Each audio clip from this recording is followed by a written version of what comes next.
আজি মোৰ কলিজাজনী এবছৰ সম্পূৰ্ণ হ'ল। সঁচাকৈ দিনকেইটা যে কেনেদৰে পাৰ হ'ল গমেই নাপালোঁ।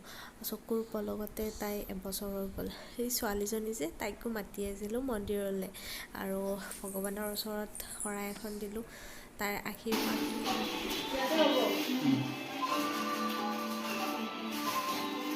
Our birthday preparation কৰি আছে না মা আইছা বাৰ্থডে প্ৰিপাৰেচন চলি আছে দে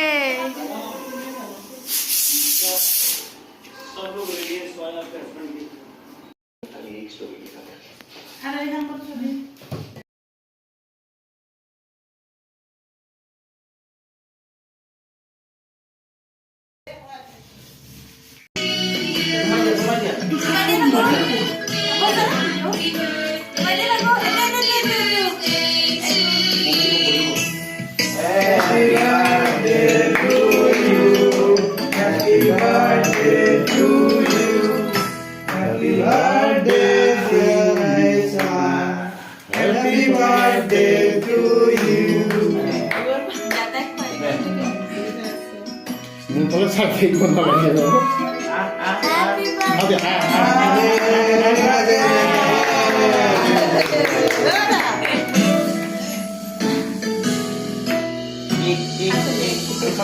Happy birthday.